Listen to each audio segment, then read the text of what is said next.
You believe in Jesus? Are you out of your mind? You're not Jewish anymore. You are a traitor to your people.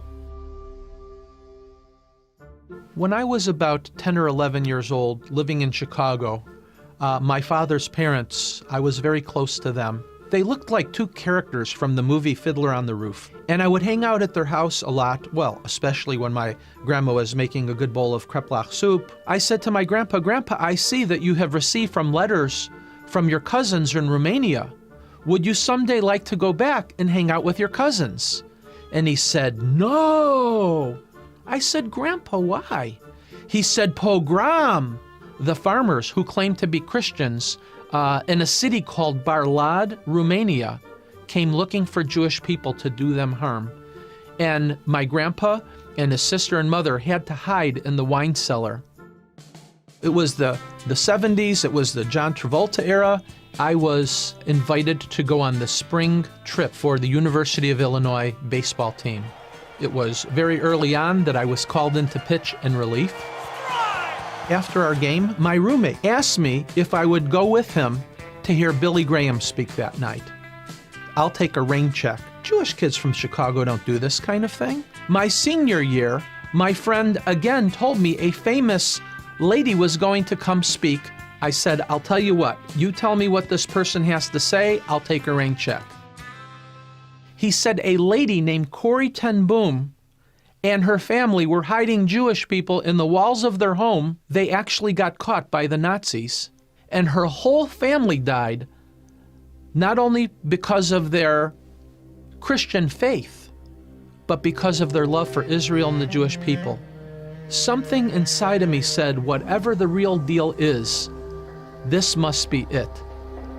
And so when I was getting ready to pitch in my last game against the University of Michigan State, my friend Neil, after going for a run in the morning, comes into our apartment and blows my mind.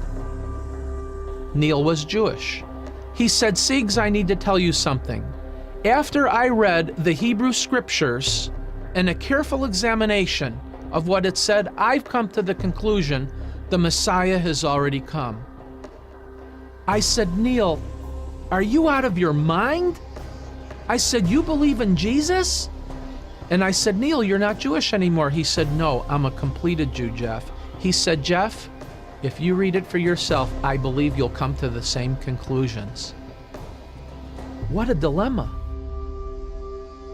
If God really had a son, I'm going to have to see in my book, not their book. I held that Tanakh up to heaven and I prayed a prayer to God. I said, "God, can I have a burning bush experience like Moses?"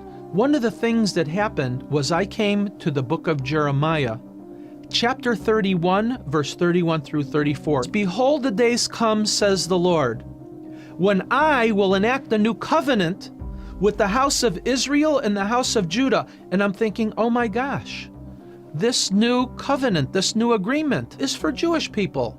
There's something to what my friend Neil said. New covenant, New Testament. My mind was blown. I just fell on my knees in front of my bed as I was reading these verses, and I just prayed a simple prayer. I said, "Dear God, please enter my heart and please forgive me for the sins of my life." I said, "Lord, I'm new at this. I don't know exactly how to do this." But I said, I've longed for that personal relationship, and I realize that Yeshua HaMashiach is my burning bush experience. I said, "Dad, after a careful examination of the Hebrew scriptures, I've come to the conclusion that the promised Jewish Messiah has already been here." He said, "Son, you are a traitor to your people. You are no longer my son. What you have done in my eyes is worse than Adolf Hitler." Now this went on for 26 years, until a day came when my younger brother decided to go to church, and he gave his life to Yeshua. He said, "Could you do me a favor? Could you tell Dad the decision I made?" Now, in a 26-year time frame, my dad and I began to have a better relationship. And when I called my dad, I said, "Dad, I need to tell you something. After a careful examination of the Hebrew Scriptures, my younger brother has also made the same decision that I made many years ago." My dad then began to cry. I received the shock of my life. It was only the second time in my life I ever heard him cry. The first time was when he hung the phone up on me, when he told me I wasn't his son anymore. And he began not only to cry, but he began to speak in the Hebrew language. "Hineni, God, Hineni, here I am, here I am. What would you have me to do?" I said, "Dad, do you want to give your life to Yeshua?" He said, "Yes, I do." For the last 2.5 years of his life, we were like best friends. And then a day came when my dad just went to heaven.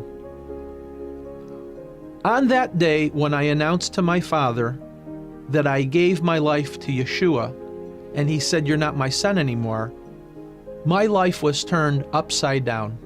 But you see, God had a plan. And on that day, it may have seemed bleak, but the Lord saw the future.